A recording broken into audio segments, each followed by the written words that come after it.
quiero que oremos antes de que yo comience, pero quiero que le diga al Señor: aquí estoy, Señor.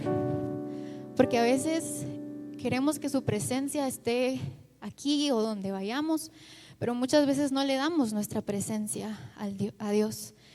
Y Él también quiere que nosotras estemos presentes cuando Él quiere hablar a nuestra vida. Así que allí donde está, dígale al Señor: aquí estoy. Dígalo con su boca: aquí estoy, Señor. Estoy presente. Estoy con mi corazón dispuesto, Señor. Y te pido, Espíritu Santo, en esta tarde, que abras, Señor, el corazón de cada una de estas hijas tuyas, para que sean tierra fértil, Señor, en la que tú puedas hablar, que puedas transformar, que puedas sanar, que puedas liberar, que puedas restaurar. Espíritu Santo, abre los ojos del entendimiento, que podamos verte, que podamos entender tu palabra y poder recibir, Señor, lo que tienes para nosotras hoy. Aquí estoy, Señor, aquí estamos. Gracias por tu palabra, gracias por lo que has prometido para este día y para cada una de las que están acá y las que incluso no pudieron estar acá, Señor. Que no se pierdan esa bendición que tú ya tenías, Señor, preparada para ellas. Espíritu Santo, paséate en medio de tus hijas, porque eres tú el que transforma, porque eres tú, Jesús, a quien necesita nuestra alma. Y aquí estamos y te honramos como Señor, como Dios sobre todo. Te amamos. Y si nos sentimos, Dios, que te amamos, ayúdanos a amarte, porque tú también puedes hacerlo en nosotras. Gracias, Señor Jesús. Amén. Bueno, como les decía, si esta prédica hubiese sido 2 sábados antes, yo hubiese traído un mensaje, pero ahora es algo diferente y el Señor quería hablar algo más a sus vidas. Pero vamos a comenzar y quiero que si trae su Biblia o su teléfono, vaya conmigo a Génesis capítulo 3.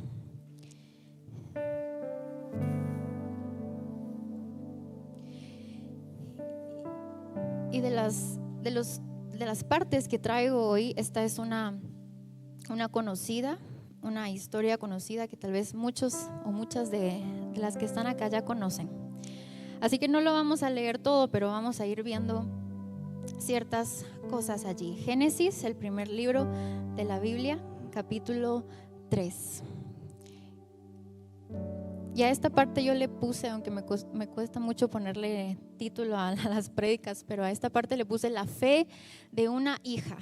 Y el punto es que el Señor quiere que nuestra fe sea más allá de lo que ya de por sí es. Si usted cree que tiene una poca fe, el Señor quiere darle fe, porque es Él mismo quien nos da la fe. No es algo que nosotros tenemos que luchar para obtener. Él mismo nos da la fe.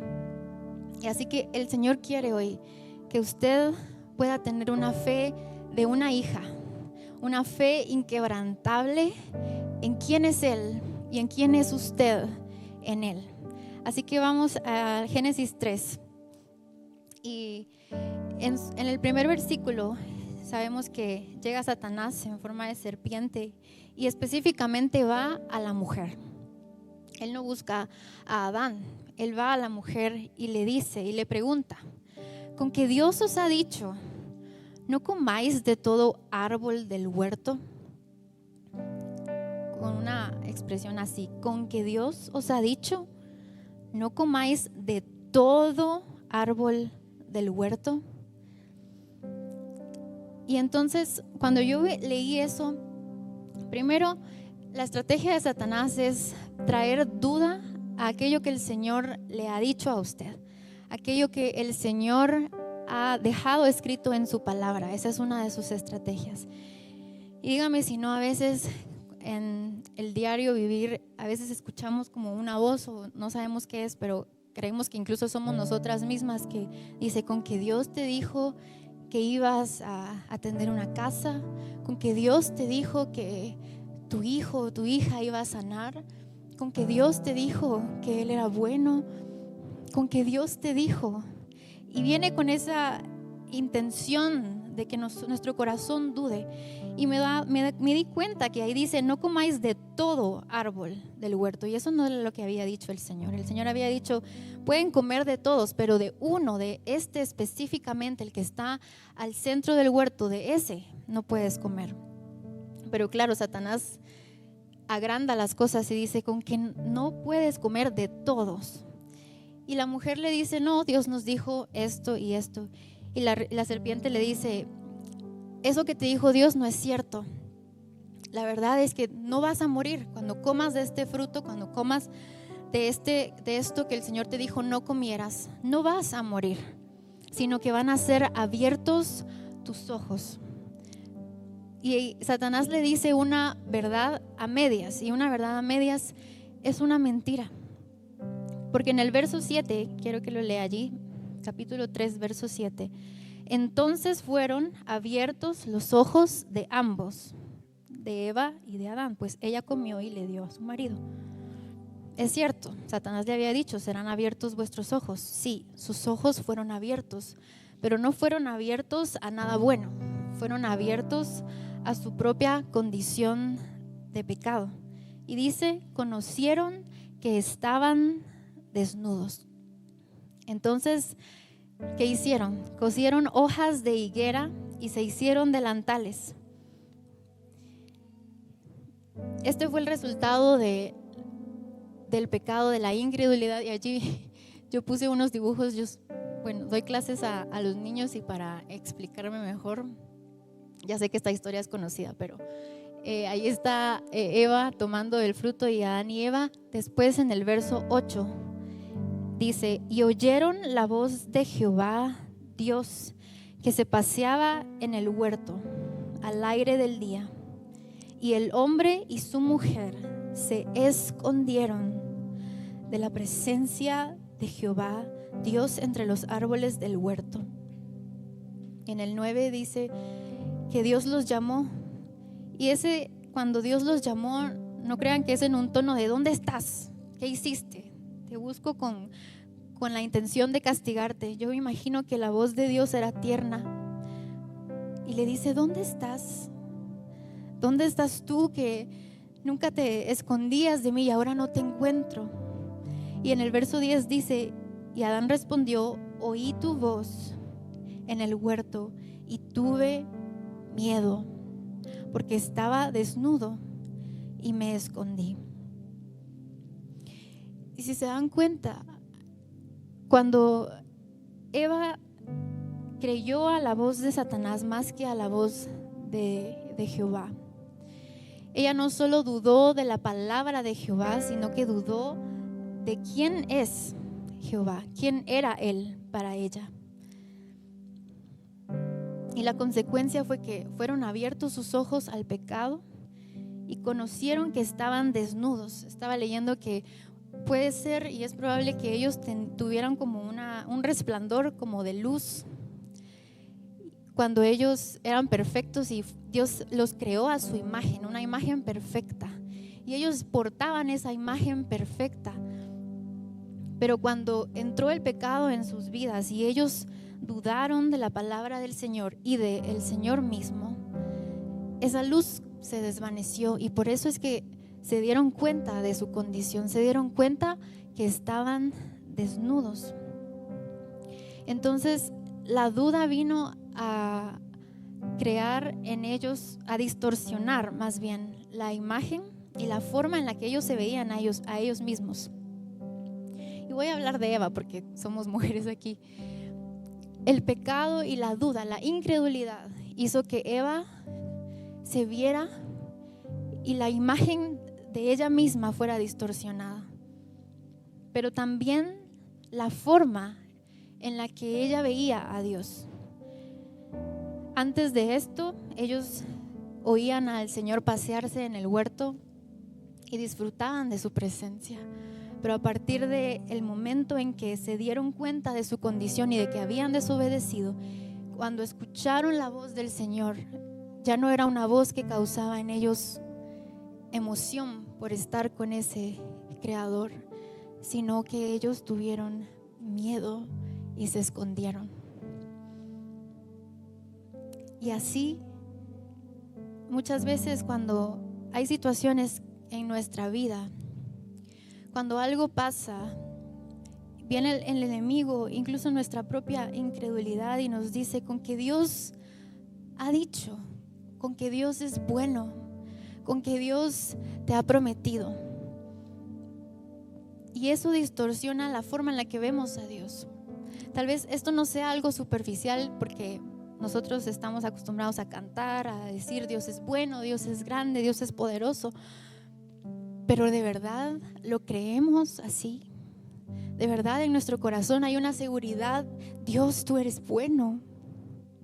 Y es difícil cuando estamos pasando por pruebas y estamos como en momentos de tensión, asegurarnos a nosotras mismas y decir: mi fe es inquebrantable, Señor, tú eres bueno, tú eres poderoso y yo soy tu hija y tengo victoria porque tú eres mi Padre. Y la consecuencia de esta caída, de este pecado, la encontramos unos versos más adelante en el capítulo 3. Y yo cuando leía todo este capítulo me sorprendí porque a cada uno Dios le habló, le dijo: a tú, a la serpiente, te arrastrarás sobre tu vientre por cuanto hiciste esto. A Adán también le habló directamente y le dijo: vas a trabajar con el sudor de tu frente la tierra. Pero a la mujer se dirigió específicamente a ella y le dijo lo siguiente. Quiero que lo lean conmigo en el verso 16. Capítulo 3, verso 16. A la mujer dijo: multiplicaré en gran manera los dolores en tus preñeces.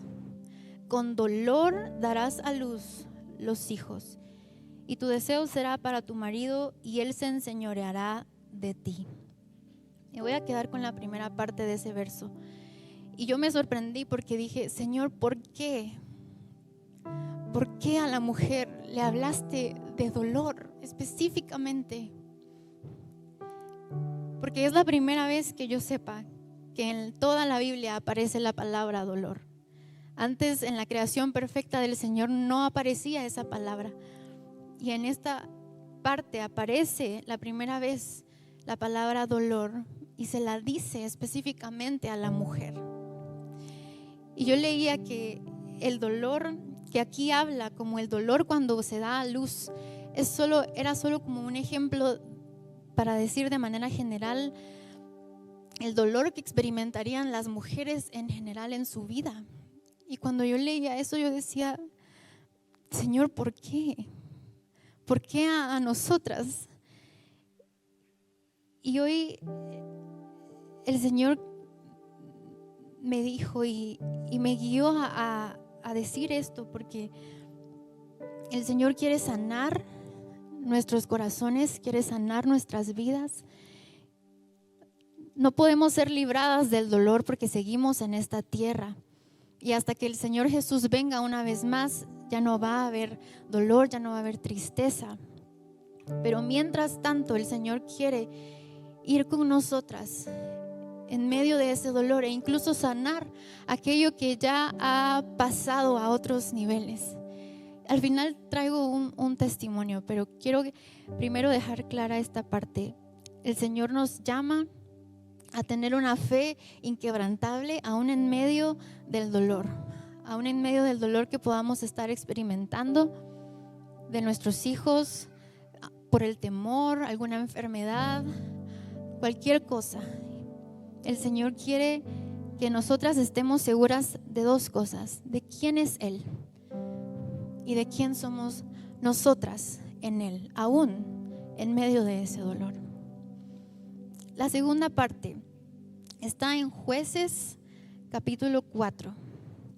Está un poquito allí adelante.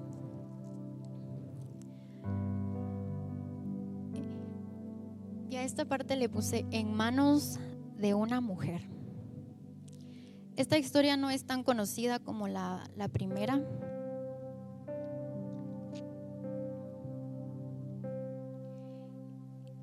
Y la mujer de la que hablaré tampoco es tan conocida como Eva. Pero nos enseña algo muy especial. Y ahora sí quiero que pongan las imágenes porque hay un montón de nombres aquí y no quiero que se me confundan. Pero les voy a dar el contexto de lo que relata este pasaje. El pueblo de Israel, si ustedes leen todos estos capítulos desde que salieron de Egipto, se dice que el pueblo de Israel pecaba contra Jehová y cuando estaba en problemas clamaba a Jehová. Y Jehová en su misericordia escuchaba su clamor y enviaba a alguien, a un libertador, a alguien que los rescatara o hacía algo milagroso y rescataba al pueblo de Israel de sus enemigos. Y así pasó una y otra vez. Si se dan cuenta, y si ustedes leen ahí, se van a dar cuenta. El pueblo de Israel pecó una vez más contra Jehová y levantaron altares. Y una vez más clamaron a Jehová y Él los libró.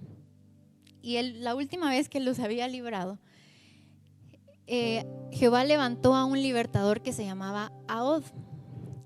Y dice que este libertador era zurdo y con un puñal peleó contra el ejército que venía contra el pueblo de Israel. Y al final del capítulo 3 dice que el pueblo de Israel reposó, o sea, descansó de las guerras y todo esto 80 años.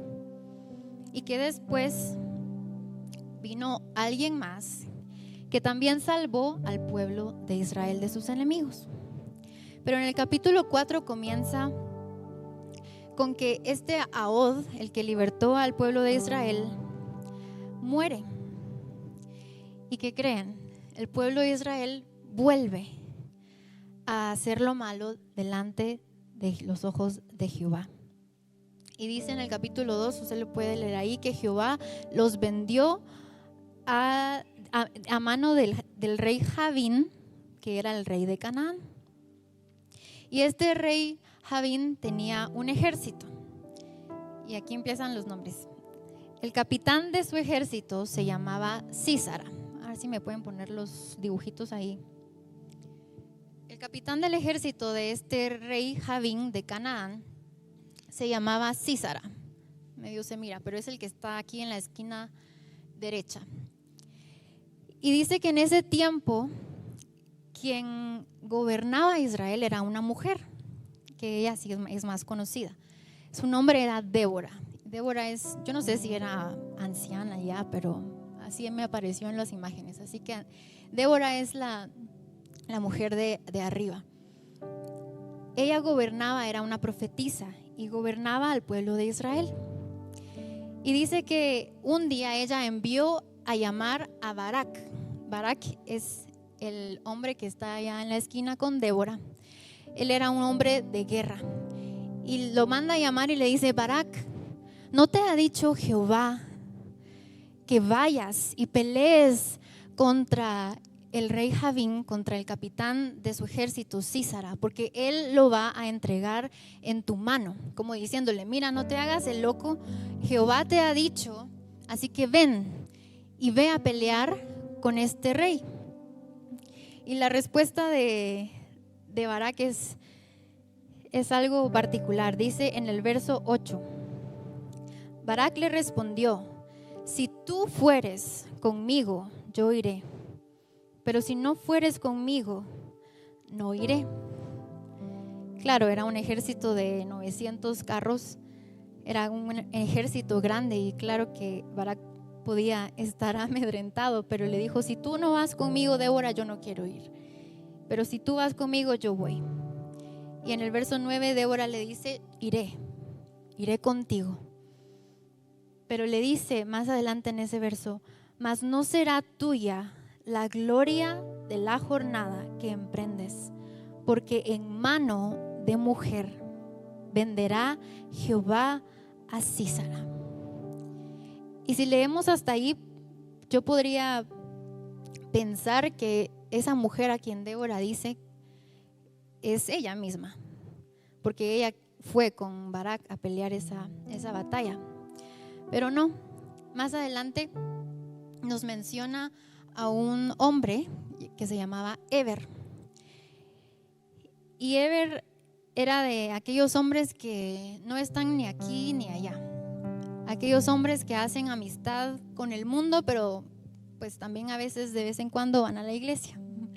Y Heber Ceneo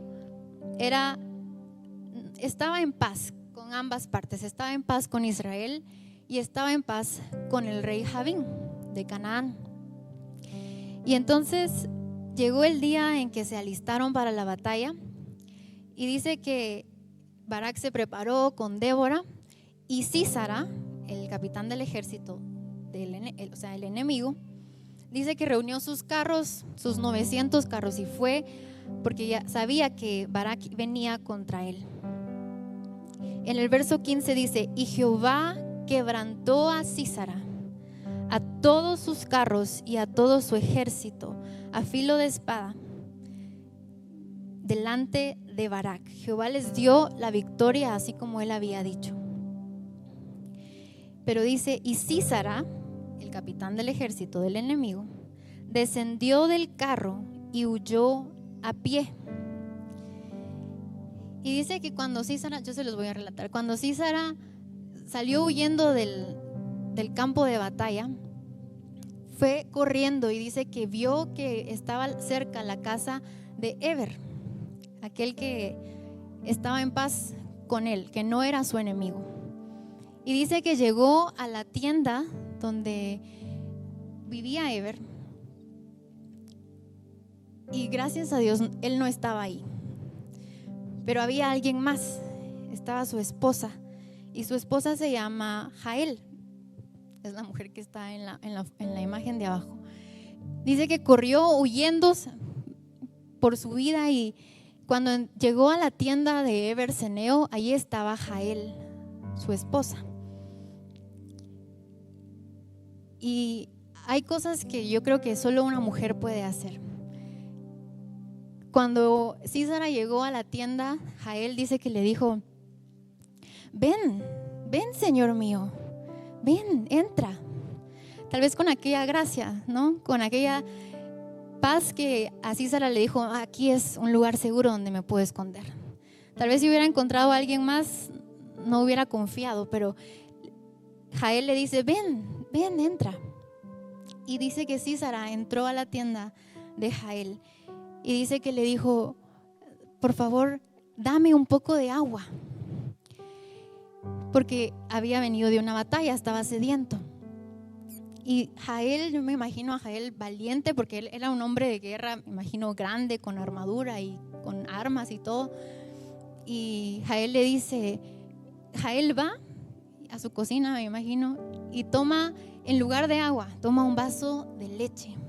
Y no sé si la calentó un poco y se la dio a Sísara. Y dice que le dijo, aquí escóndete, y lo tapó con una manta. No sé si un hombre hubiese hecho eso. A veces cuando llegan visitas a la casa, el hombre no es por lo general el que atiende a la visita, ¿no?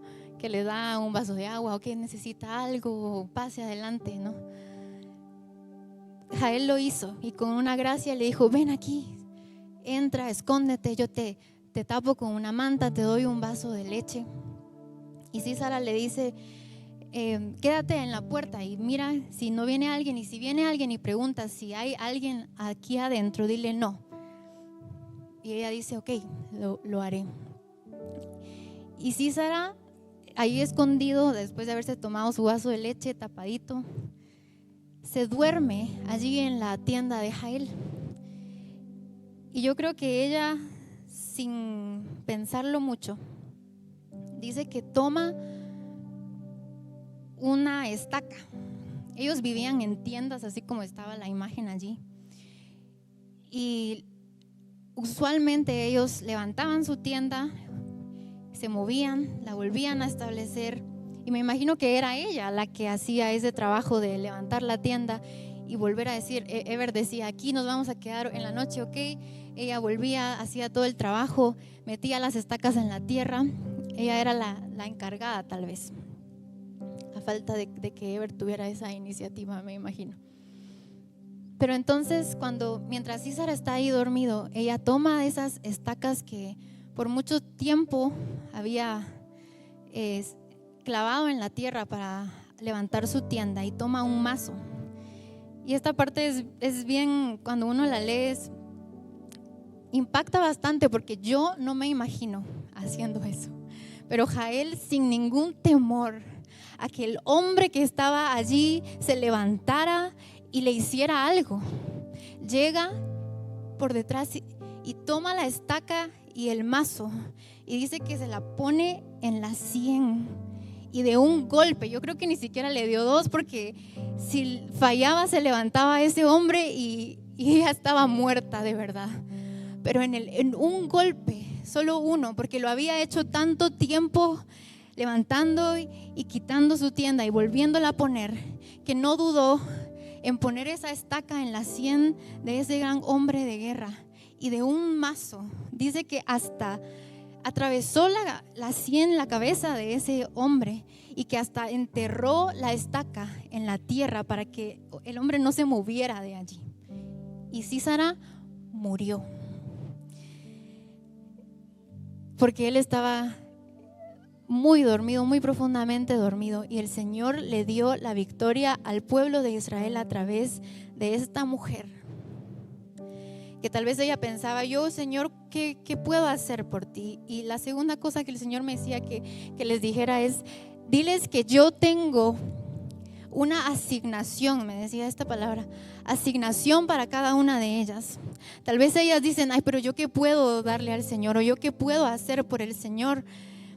A veces, si estoy solamente cocino en mi casa o hago cosas rutinarias que parecieran que no tienen un valor para el Señor, pero Él me dice, yo las he llamado y les he dado una asignación.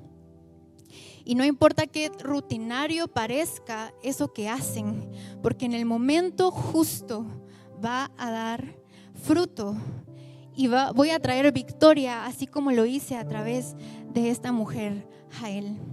La oración pareciera algo rutinario, ¿no? Pero yo he visto y tengo el ejemplo de mi mamá.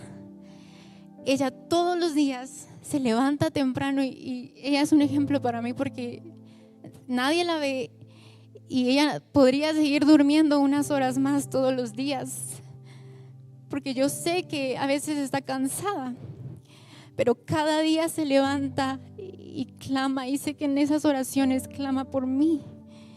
Y aunque sea algo tan rutinario, y si usted puede decir, yo qué puedo hacer por el Señor, pues ore por sus hijos, ore por su familia, ore por aquellas personas que no han venido a los pies de Cristo, ore por su iglesia, porque el Señor usa esas cosas de todos los días para hacer grandes cosas en su reino. Usted es útil, ¿lo cree?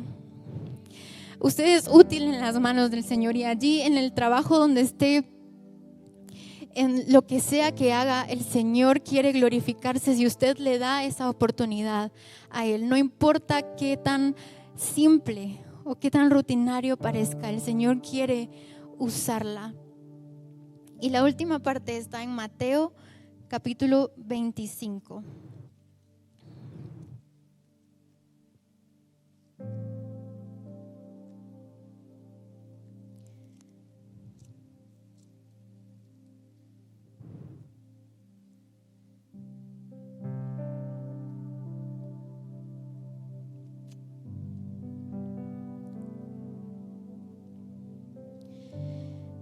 Todas las historias aquí tratan de mujeres. En esta parte, en Mateo 25 es la parábola de las 10 vírgenes. Y esta vez voy a leerlo porque es cortito. En el verso 1 dice: entonces el reino de los cielos será semejante a 10 vírgenes que tomando sus lámparas salieron a recibir al esposo. 5 de ellas eran prudentes y 5 insensatas. Las insensatas, tomando sus lámparas, no tomaron consigo aceite, mas las prudentes tomaron aceite en sus vasijas juntamente con sus lámparas. Y tardándose el esposo, cabecearon todas y durmieron. Y a la medianoche se oyó un clamor: aquí viene el esposo, salid a recibirle. Entonces todas aquellas vírgenes se levantaron y arreglaron sus lámparas. Y las insensatas dijeron a las prudentes: dadnos de vuestro aceite, porque nuestras lámparas se apagan. Mas las prudentes respondieron diciendo: para que no nos falte a nosotras ni a vosotras, id más bien a los que venden y comprad para vosotras mismas. Pero mientras ellas iban a comprar, vino el esposo, y las que estaban preparadas entraron con él a las bodas, y se cerró la puerta. Lo tercero que me gustó esta imagen, porque si se dan cuenta, las prudentes están en la parte de enfrente con sus lámparas y en la otra mano tienen su vasija con su aceite extra, por así decirlo. Mientras que las insensatas no llevaron suficiente aceite y sus lámparas se apagaron porque la noche fue larga. El esposo tardó, dice, pero ciertamente llegó. Pero sus lámparas se apagaron porque no tenían suficiente aceite. Y lo tercero que el Señor me decía es: nosotros todos sabemos que Él está pronto por venir, ¿no? El Señor viene pronto. Y yo no sé por qué últimamente como que despertó esto, creo que en muchas personas, el decir: el Señor viene pronto, viene pronto. Y lo que el Señor me decía era, me lo hablaba a mí, con lo que tú tienes, con lo que tú ya haces, con lo que ya te acostumbraste a hacer en la iglesia y servir, y con todo lo que ya haces para estar en intimidad conmigo. El Señor decía: la noche que viene es larga y es densa, es oscura, y con lo que tú tienes no es suficiente. Necesitas no solo tu lámpara cargada ya de aceite, sino necesitas una vasija con suficiente aceite. Porque ciertamente sí, la noche es larga, pero yo vengo. Y queremos ser como las prudentes, ¿no? Queremos que cuando Él venga, nuestro amor por Él no se haya apagado. Queremos tener suficiente de su presencia, de su Espíritu Santo, porque la noche es larga, pero también porque la iglesia, nuestros amigos que no conocen al Señor todavía, nuestros familiares, todos ellos necesitan que nuestra luz alumbre y que su Espíritu Santo esté en nosotras para edificar su iglesia y preparar a su novia para el día en que Él venga. Así que estas eran las cosas. El Señor me dijo: diles que su fe sea inquebrantable, que cuando vayan conmigo a orar por alguna petición, no oren desde una posición de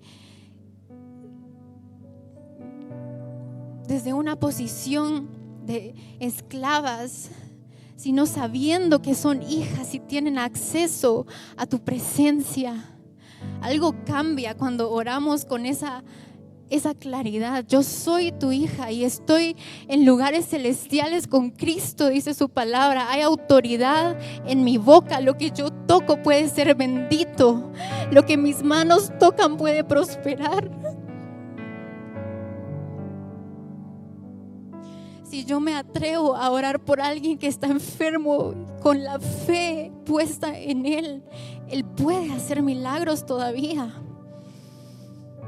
Y el Señor me decía que su fe sea inquebrantable. Y Y para eso tengo que quitar toda duda y callar toda duda del enemigo. Y a veces es fácil hacerlo cuando estamos todos aquí reunidos, pero cuando ya voy a mi casa y tal vez estoy sola y el Señor me dice, de verdad, el enemigo me dice, de verdad, de algo sirvió ese congreso o esa prédica que te dieron, y tú tienes que decirle, eres un mentiroso, y callar la voz del enemigo y comenzar a hablar lo que él ya ha dicho, porque su palabra permanece para siempre. Lo segundo es que Él te llamó, y allí donde tú estás, con lo que haces, puedes ser de bendición y luz para otros. No menosprecies lo que haces, no te menosprecies a ti misma, porque el Señor puede hacer grandes cosas cuando nos dejamos usar por Él. Él te ha dado algo, y por eso le decimos, aquí estoy, Señor. Si en algo puedo ayudar, si en algo puedo bendecir a alguien, aquí estoy. Y lo tercero, que creo que aplica para todos, que haya suficiente aceite, Señor, en mí. El Señor me decía, hay más porque yo tengo más. El Señor es inmenso. Él no es como que yo pueda llegar a un punto en el que tengo suficiente de Él, porque Él siempre va a tener más para darme. Y si ya llegué a un punto en el que me acomodé, incluso en la oración, en la búsqueda, en intimidad, Él quiere darnos más. Él quiere darnos más, y yo quiero estar lista con suficiente aceite para cuando Él venga me encuentre con fe, con anticipación, con un corazón tan ansioso por verle. Pero mientras Él viene, yo quiero que otras personas lo vean. Quiero que otras personas sepan de Él. Y quiero terminar con este testimonio. Creo que fue antes que supiera que iba a compartir acá. Mi mamá encontró unas fotografías en su computadora y no son tan bonitas, les advierto. Pero quería compartir esto porque sentí que esta era una oportunidad para que el Señor sanara corazones, para que el Señor hiciera algo especial en sus vidas como lo hizo en la mía. Ahí no se mira mucho, pero para los que, como sé que levantaron algunas la mano de que es la primera vez que vienen, quiero contarlo rápidamente. Mi familia éramos 4 personas, mi papá, mi mamá, mi hermana y yo. Y a raíz de la nada, ella contrajo una enfermedad que se llama lupus.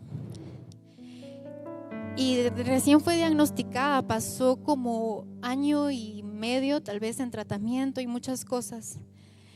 Pero como la enfermedad atacó sus riñones, que es un órgano que es vital, ella falleció en el 2011. Y cuando ella falleció, yo creo que yo tenía 14 años, ella era 2 años mayor que yo. Creo que yo no supe tal vez procesar la pérdida de mi hermana.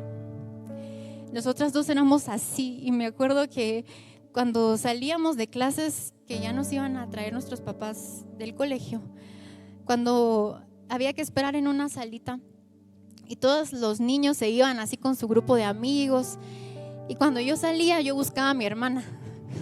Yo no me quedaba con mis amigos ni ella con los suyos, sino que nos íbamos juntas y esperábamos que nos llegaran a traer. Éramos muy, muy unidas. Y cuando ella murió, como les digo, yo no supe procesar esa tristeza, esa pérdida. Y 1 año después, yo comencé a hacer mucho ejercicio y a ser muy selectiva con lo que comía. Mis papás tal vez no se dieron cuenta, porque todos los días miramos a alguien y no nos damos cuenta la forma en que cambia, ¿no? Pero hasta que una vez fuimos al dentista y la dentista le dice a mi mamá, mire, su hija está muy delgada. Y fuimos al nutricionista y ella dijo, esto es anorexia nerviosa. Y yo llegué a verme así como está, tal vez no se mira mucho, bueno, ahí así sí se mira más. Llegué a verme así. y a pesar menos de 100 libras, yo tenía frío, era en la época, cabal esta época, fin de año, y yo me ponía un montón de ropa porque no había grasa en mí que me calentara. Y el punto es que después pues recibí rehabilitación y todo esto, pero había una tristeza en mí que no me dejaba. Pasaban semanas y a veces yo lloraba solita, a veces en mi cuarto de la nada, o a veces cuando era domingo y ya iba a empezar una nueva semana, yo estaba con un temor de que yo no quiero comenzar otra semana. Y recuerdo muy bien que una vez estaba en el colegio y yo estaba en tercero básico y haciendo como una tarea en la clase, y solo le dije a la maestra que me diera permiso para ir al baño. Y yo fui al baño y recuerdo que comencé a llorar y dije, no quiero vivir porque ya no la tengo. Y yo lloraba y pensaba, todavía me falta terminar el colegio y después todavía tengo que ir a la universidad. Y yo no miraba más allá de ese momento porque me hacía falta. Y yo decía, ¿por qué ya no quiero? Y ni siquiera quiero vivir porque me siento sola. Y muchos años, esa era la mentira del enemigo para mi vida. Tú estás sola. Estás sola. Y 10 años en este proceso, tal vez no tan marcados, pero sí había una tristeza en mí. Hasta que yo, con una psicóloga, ella me dijo, ¿tú sabes que la anorexia es depresión? Yo había dicho, bueno, tal vez porque yo quería ser delgada como mis amigas en el colegio, ¿no? No, la anorexia es depresión. Y empezamos a procesar todo eso una vez más y lloré hasta que mis ojos estaban muy, muy hinchados, pero pude entregar esa tristeza y entregar a mi hermana delante del Señor y decir, ella ya no está, pero la realidad y la verdad es que yo no estoy sola. La realidad es que yo no soy una hija que está olvidada, que tú olvidaste. Yo soy tu hija y yo nunca, y me encanta decir esa frase porque es tan real para mí, yo nunca estoy sola. Y llegué a conocer a ese Dios que es Emmanuel, Dios conmigo todo el tiempo. Y le doy tantas gracias porque Él permite el dolor en el mundo y como vimos esa causa de la caída, pero Él permite muchas veces ese dolor, y yo puedo decirles que a través de ese dolor y de esa soledad yo pude al crecer tener muchos momentos, y aún los tengo con el Señor, y a mí me encanta estar sola con Él. A mí me encanta entrar a una habitación y empezar a hablar con Él o a tocar guitarra y empezar a cantarle, y Él se ha convertido en mi mejor amigo, y ahora Él es esto para mí. Y yo creo que sí, yo no sé, porque no pretendo ser Dios para decir si ella estuviera aquí, tal vez yo no estaría aquí, no lo sé, pero lo que le puedo agradecer es que aquí estoy. Y Él hizo eso, y creo que fue este año o el año pasado, cuando una profeta llegó conmigo y me dice, el enemigo quiso dejarte en una prisión de tristeza y de depresión, pero hoy, dice el Señor, yo te saco. Y cuando me dijo eso, yo dije, aquí terminó todo. Y desde ese entonces yo no he sentido esa tristeza en mí, ese temor por lo que vendrá, porque sé que Él está conmigo. Él me ha dado una asignación, me ha dado promesas, y ahora espero su venida con anticipación. Y yo creo que Él quiere hacer, si alguien se identifica con esto, Él también quiere hacerlo en tu corazón.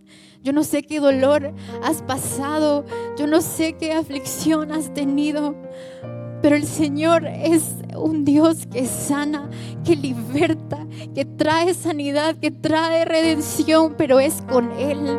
No te puedo decir estos pasos sigue para salir de eso que tienes. No, yo te puedo presentar a alguien y ese es Jesús. Con Él, agarradas de su mano, con suficiente aceite en nuestras lámparas. No solamente vengo para que me sanes, Señor, vengo porque tú eres todo lo que yo necesito. Y si incluso no me sanas, yo quiero tenerte, porque tú eres a quien necesito. Póngase de pie y yo quiero orar en esta tarde.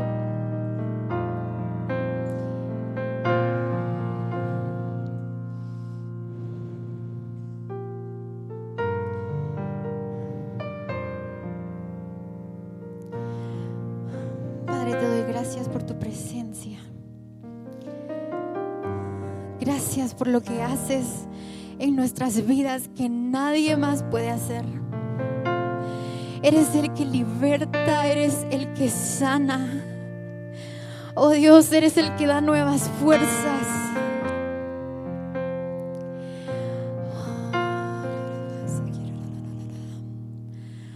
Padre Santo, aquí estamos. Y quiero que te acerques a Él hoy con una fe